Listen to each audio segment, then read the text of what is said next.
Nosso palestrante nesta tarde é o companheiro do Rotary Clube Brasília 5 de Dezembro, Gilmar Marques.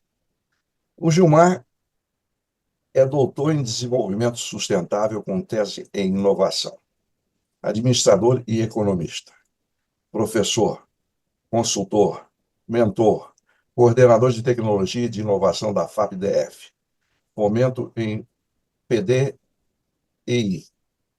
rotariano de escola, que vai nos brindar com as palestras sobre soluções inovadoras no setor público. Eu tenho muita satisfação de passar a palavra ao nosso companheiro Gilmar, que vai ligar o microfone. A palavra é sua. Olá, companheiros do Rotary, visitantes aqui que estão aqui na nossa sala. Eu vou falar um pouquinho para vocês aqui hoje sobre soluções inovadoras no setor público, né?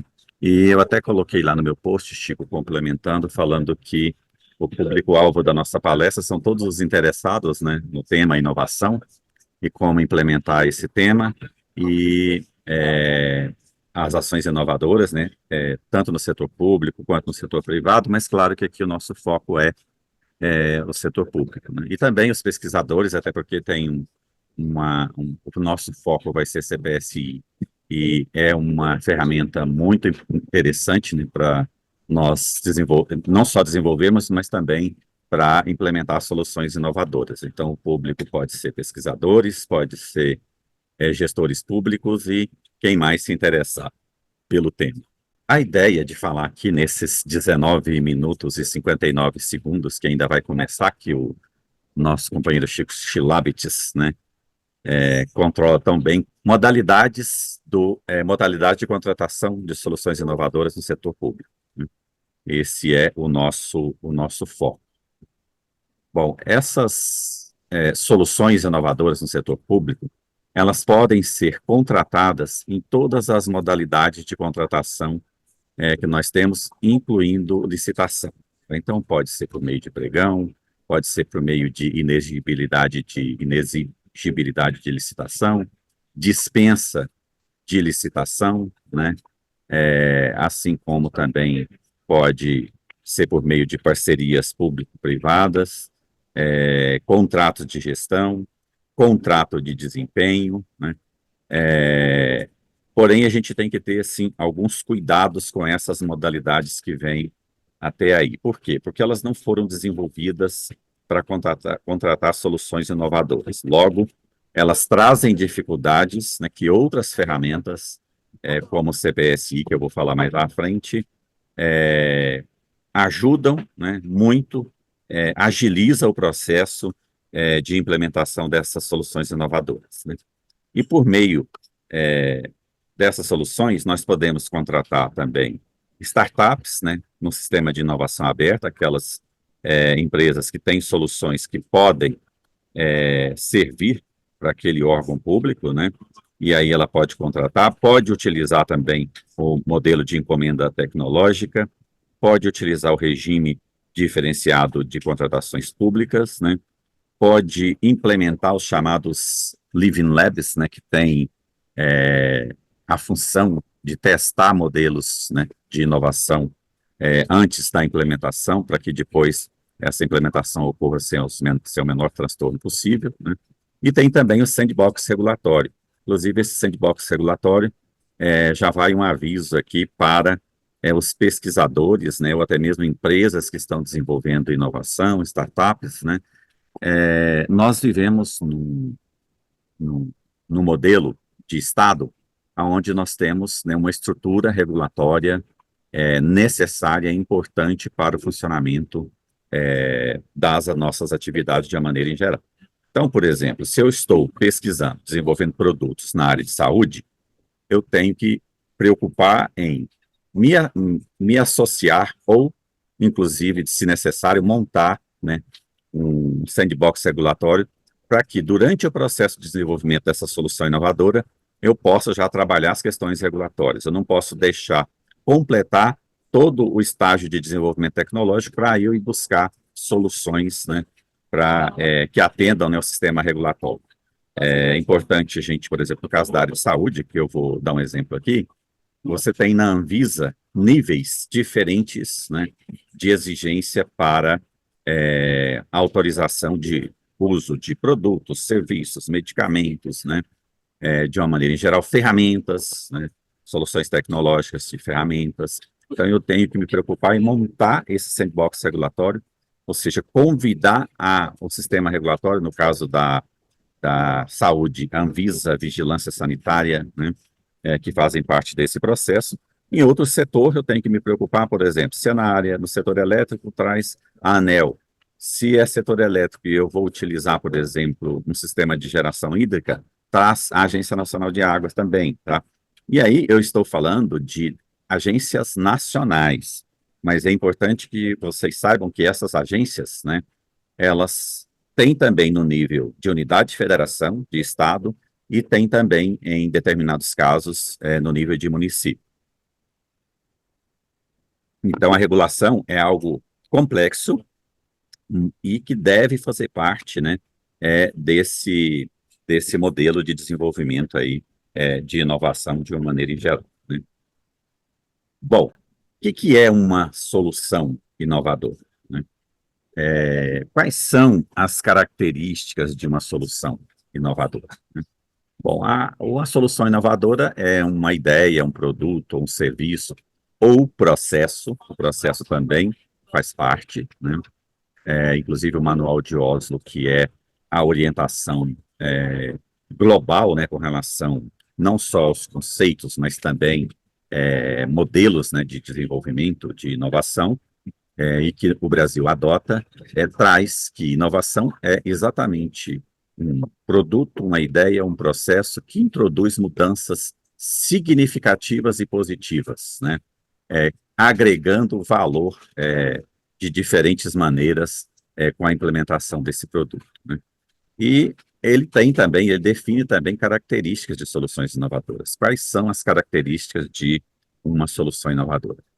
Primeiro, ela tem que apresentar, né, uma ideia de originalidade, ela tem que ser, né, ter essa característica, né? Ela tem que ter relevância, ela tem que ter viabilidade. Não adianta eu ter a ideia genial de transportar toda a população da Terra para um outro planeta se eu não tenho como viabilizar. Tem que gerar valor agregado, né? E ela tem que ser capaz de gerar escalabilidade. Qual que é a importância da escalabilidade? Bom, a importância da escalabilidade, eu vou dar um exemplo para vocês. Nós temos hoje, por exemplo, uma solução tecnológica que é a solução energética para o futuro e sustentável. Qual é essa solução? Cientificamente, tá? Cientificamente, nós já temos que essa solução é o processo de fusão nuclear, tá? Lembrando bem, gente, é fusão nuclear que eu estou falando. Não estou falando, né, de um processo de energia nuclear baseada no que é o contrário, que é a fissão nuclear, que é a energia nuclear que nós temos hoje. A fusão nuclear é um processo onde o sistema de geração de energia, o resíduo dele vai ser água, por exemplo, tá? Isso já está em desenvolvimento, nós temos aí laboratórios na União Europeia, laboratório na China, laboratório nos Estados Unidos, né, que já está um pouquinho avançado nisso, mas ainda é uma solução que nós não temos a menor, né, previsibilidade de quanto ela será viável, ou seja, a viabilidade dela hoje ainda está um pouco longe. Assim como quem leu nos anos 80 que o hidrogênio seria uma boa solução energética de transição, está vendo hoje que está chegando hoje essa solução. Logo, isso aí nós estamos falando de 40 anos, né? No caso da fusão nuclear, ela já vem sendo trabalhada há muito tempo, então espera-se que em algumas décadas a gente tenha essa solução, né?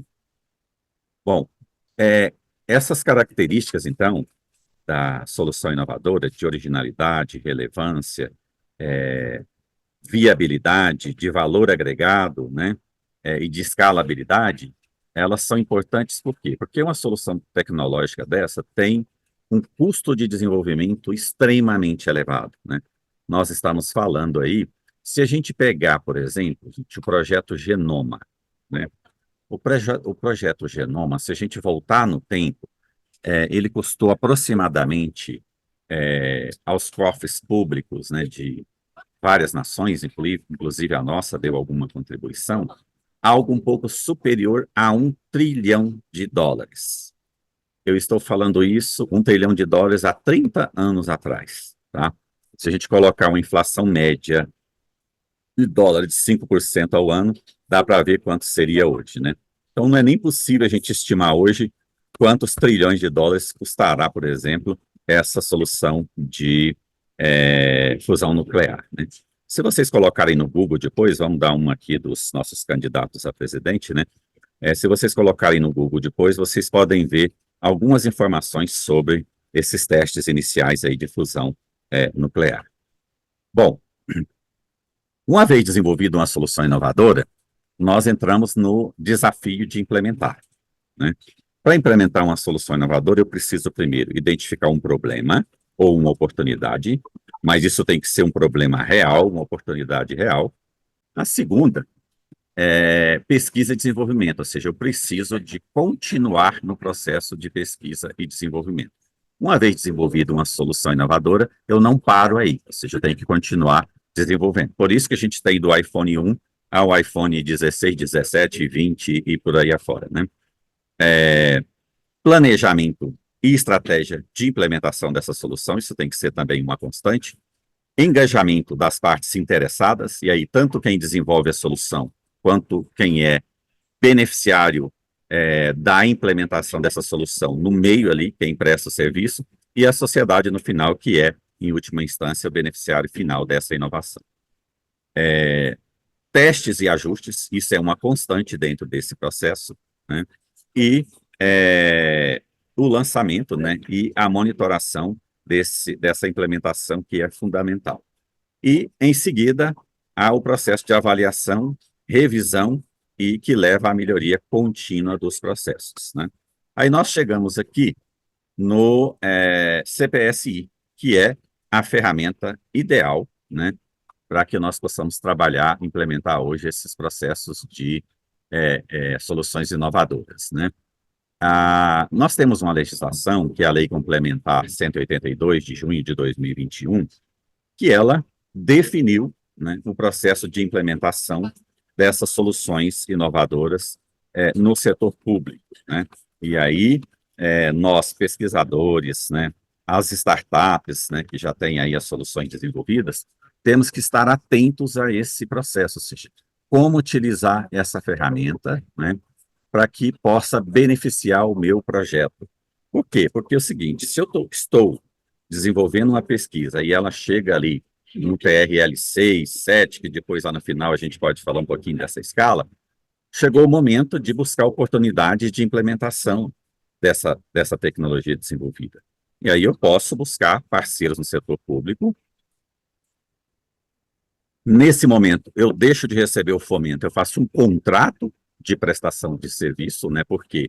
Porque o CPSI, a definição dele é contrato público para soluções inovadoras, né? Ou seja, é uma modalidade de contratação aonde nós vamos, né, prestar um serviço, ainda com elevado risco tecnológico, porque eu estou lá no nível 6, 7 da escala, eu ainda tenho o nível 8 e 9 para complementar a escala de maturidade tecnológica, né?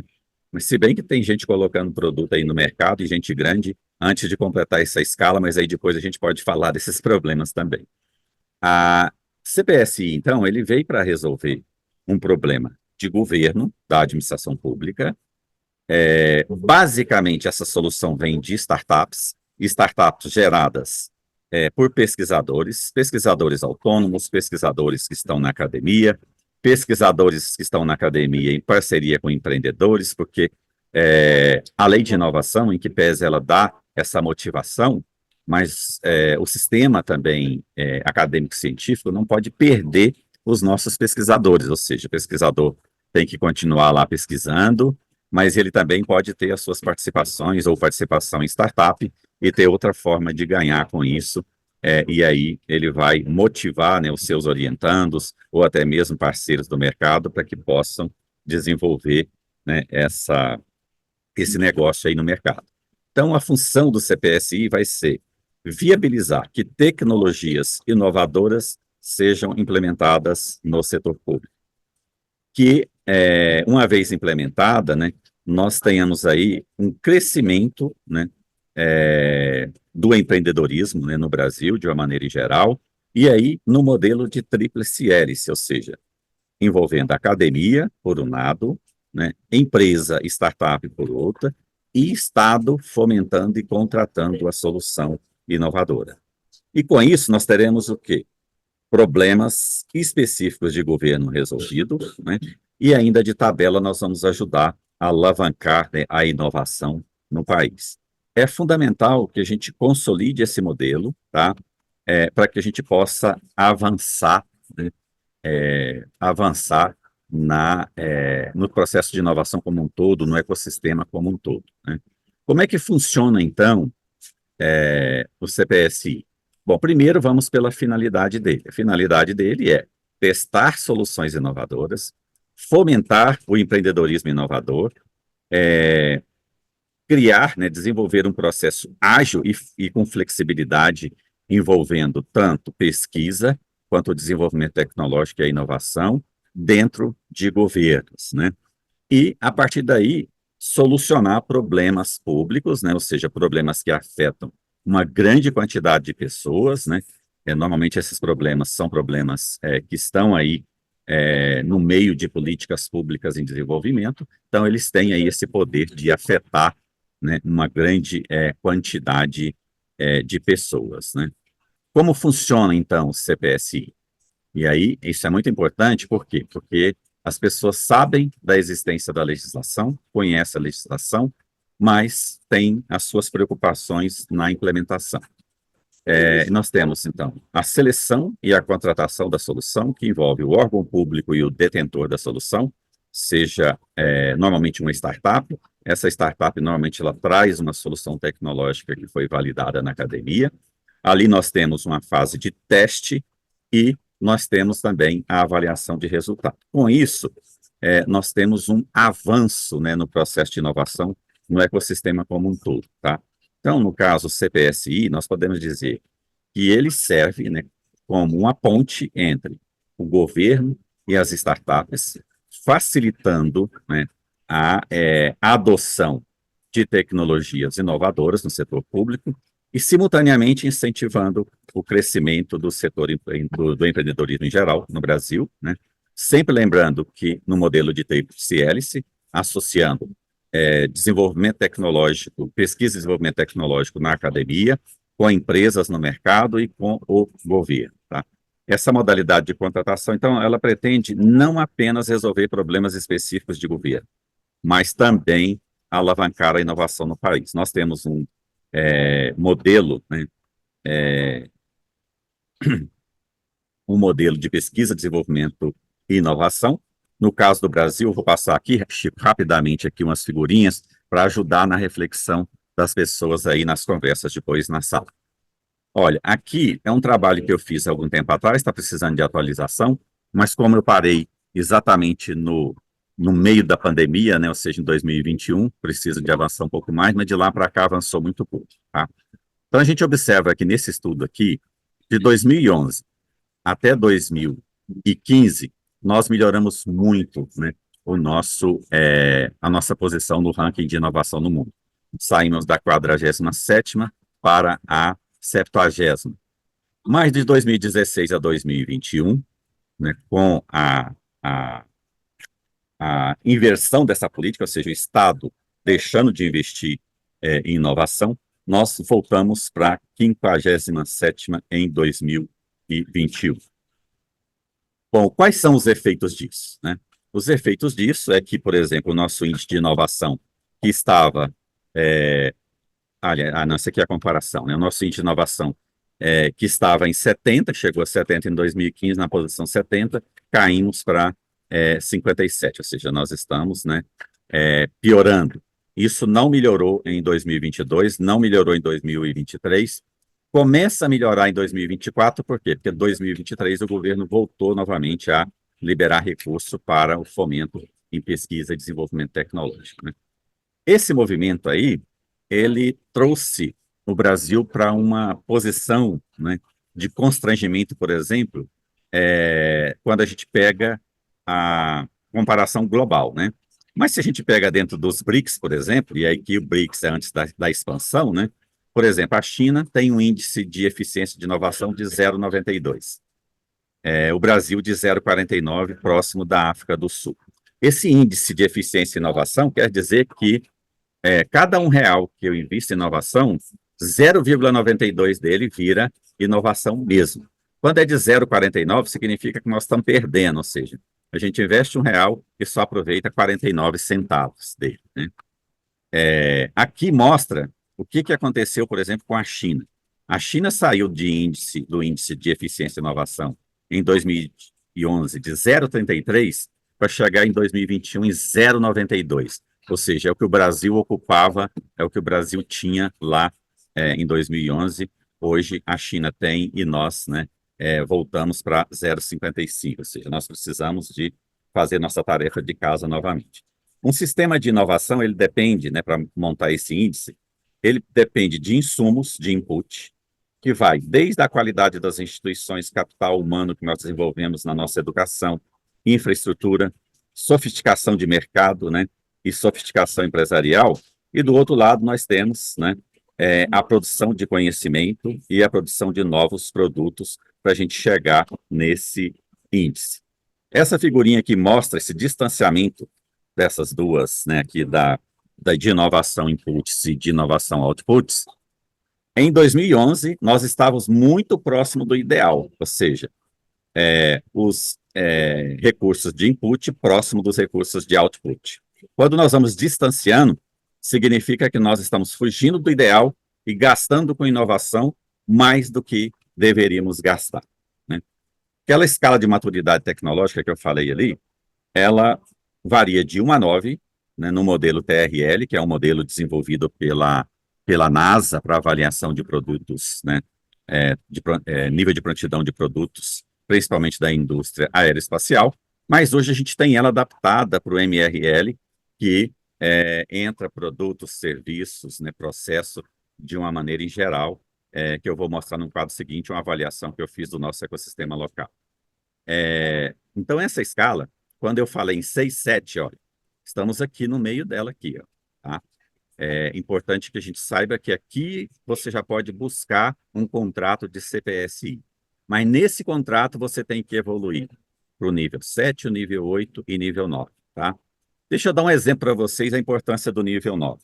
Todo mundo tem acompanhado os problemas aí de alguns modelos de avião da americana. Ô, Mota, me ajuda aí, esqueci o nome. Boing. Isso, da Boeing, né?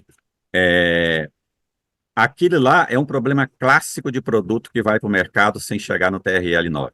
Ou seja, avião não é um produto para ir para o mercado sem consolidar a TRL 9. Ou seja, eu não posso fazer um CPSI para avião, mas eu posso fazer um CPSI para serviços prestados pelo Estado, por exemplo, para o cidadão, né?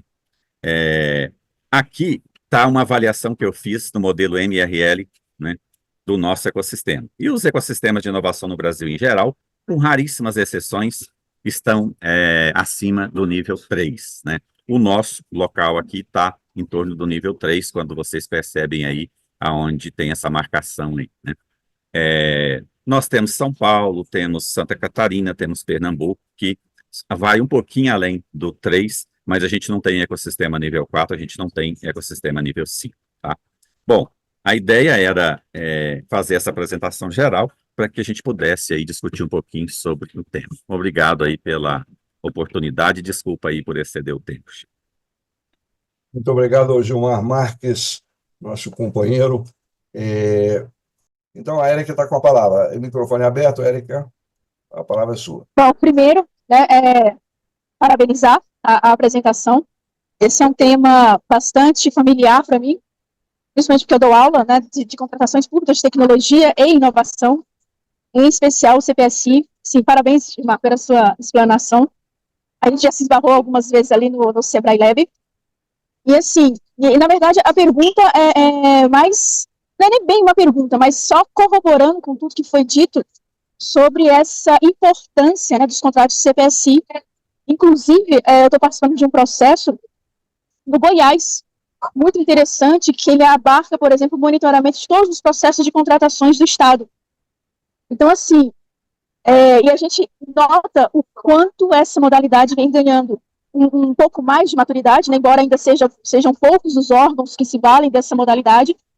Espero realmente que o governo se sinta mais à vontade de contratar dessa forma, e o quanto é importante essa oportunidade. E assim, pode, desde, como o professor falou, né, tem essa questão do envolvimento da tríplice, mas o envolvimento também do indivíduo que tem uma grande ideia e tem uma solução, que permite pessoa física a sua participação. E aí, né, comentar uma pergunta final do professor Gilmar o que falta para que os órgãos realmente se valam, se utilizem desse instrumento? O que o senhor acha que está faltando para o mercado? Se é conhecimento, se ainda é receio de uma possível auditoria? Obrigado, Érica. E muito boa pergunta, Érica, porque qual é a minha visão, o que eu tenho vivido buscando viabilizar isso aí? Primeira coisa é o seguinte, todo mundo conhece o instrumento, tá? Em tese, todo mundo conhece. Pode ser até que o secretário, por exemplo, o ministro não conheça, mas o secretário executivo e a equipe dele conhece, e aí, o que falta, a meu ver? Primeiro, falta coragem do gestor público. Por quê? Porque como é um instrumento novo, o gestor ele fica assim, ele pergunta para quem levou a ideia, olha, já tem alguma decisão, algum parecer no caso do DF, do TCDF ou da CGDF, no caso da União, do TCU, da CGU? A resposta é não. Por quê? Porque isso é um processo novo. O que eu tenho dito, Érica, que nós temos que fazer? E aí eu tenho dito para as startups, para os pesquisadores, identifique a oportunidade, convença que é uma boa alternativa. Vamos chamar esse gestor e nós chamamos os representantes dos órgãos de controle para conversar sobre isso, tá? Por quê? Porque isso encoraja o gestor, né? Eu, por exemplo, digo que eu não tenho medo. Se chegar aqui e precisar de contratar, é comigo mesmo e eu vou. Bom, medo eu tenho, né? Mas o medo é só para gerar as precauções, né? Mas assim, não a ponto de vista de não contratar, que eu penso que a gente tem que contratar até para gerar essas possíveis, né, auditorias de órgãos de controle e as, né, opiniões, né, dos auditores aí dos órgãos de controle sobre isso. E eu tenho visto, eu vou te dar um exemplo, Érica, alguns anos atrás, acho que o Chico, inclusive, chegou a participar, uns três anos atrás. Nós tivemos um problema quando foi instituída a DOA, né, para os institutos de pesquisa, de uma forma geral, que eles podem receber como DOA uma taxa das verbas administradas como despesas, né, administrativas. Então, não tinha decisão. O que nós fizemos? Chamamos a Finatec, que era uma instituição executora, e ela é uma ICT também. Chamamos a Fiocruz e a Fiotec, que é o ICT da Fiocruz, e convidamos, né, o pessoal da CGDF e do TCDF para discutir. Dali saiu já uma opinião de que o órgão de controle é parceiro na implementação daquela inovação. É claro que a gente não vai ter, vamos dizer o seguinte, uma autorização prévia para o modelo, mas o modelo a lei dá, o modelo a lei descreve. Então, se nós fizermos de acordo com a legislação, o máximo que vai acontecer com o órgão de controle futuramente é discutir oportunidades de melhoria no modelo que foi implementado. Então, isso que eu acho muito importante. Chamar o órgão de controle para discutir com o gestor que quer contratar e com a contratada e quem vai fomentar, se for o caso, para que possa chegar ali num bom termo sobre a execução da implementação dessa solução inovadora. E assim, só complementando, eu estou muito ansiosa para ver os primeiros órgãos que vão ter essa coragem e ousadia de contratar, por exemplo, pela nova modalidade de diálogo competitivo. Eu ainda não vi. Mas segue a mesma linha, eu acredito, né? Eu acredito que sim. Eu acredito que vai seguir a mesma linha. Nós temos que ter coragem de fazer. E nós já estamos articulando aqui na FAP esse ano para 2025 a gente fazer alguma coisa aqui de experiência, porque a gente tem motivado e não tem acontecido, então a gente vai fazer também de experiência. Nosso companheiro Chico Chilares. Obrigado, professor, doutor Rotariano Gilmar, pela sua exposição. Eu tenho algumas perguntas para fazer, mas nós já estamos aí um pouco avançados, vamos ver se vai dar para a gente evoluir. E a primeira pergunta que eu vou colocar para você, ela é o seguinte: tem sentido a gente falar em certificação por um terceiro para dar mais sustentabilidade no processo decisório por parte dos órgãos públicos? Porque veja o seguinte, quando nós estamos falando em órgão em nível federal, em nível estadual, ainda nós passamos com tranquilidade. E quantos órgãos em nível estadual poderiam fomentar e não estão suficientemente preparados? Chico, eu acho que faz sentido, sim, e penso que a gente poderia fazer por meio de sandbox regulatório ou até mesmo um living lab. Por quê? Porque aí você coloca aquilo ali num ambiente de teste que não é ainda o ambiente real, mas você pode, a partir dali, ter candidaturas que pode dizer o seguinte, falar, não, eu quero que testa aqui na minha área, na minha secretaria, no meu ministério, tá? E aí isso vai, testa e certifica. Eu acho que é uma questão de desenvolver o modelo, tá? E dá para fazer tanto no Living Lab quanto no Sandbox regulatório. Muito bom. Então, eu acho que nós temos que partir para isso aí, porque eu acho que vai viabilizar um mercado enorme que está um pouco, digamos assim, retraído em função da ausência de conhecimento suficiente para dar conta do processo e garantir. Muito bom. Professor Gilmar, ainda temos uma pergunta que a Claudia Naim, ela é professora da Faculdade de Ciência e Tecnologia da UNB, ela deseja fazer uma pergunta. A pergunta dela foi na seguinte questão, como fazer essa aproximação, né? Bom, Cláudio, eu acredito que essa aproximação, uma das formas de fazer, pode ser esse processo que o Chico chamou ali de certificação. Eu entendi que ele, quando falou certificação, isso está em aberto, né? Algo que dê credibilidade ao processo, né? Ao serviço ali a ser vendido, a ser negociado nesse contrato.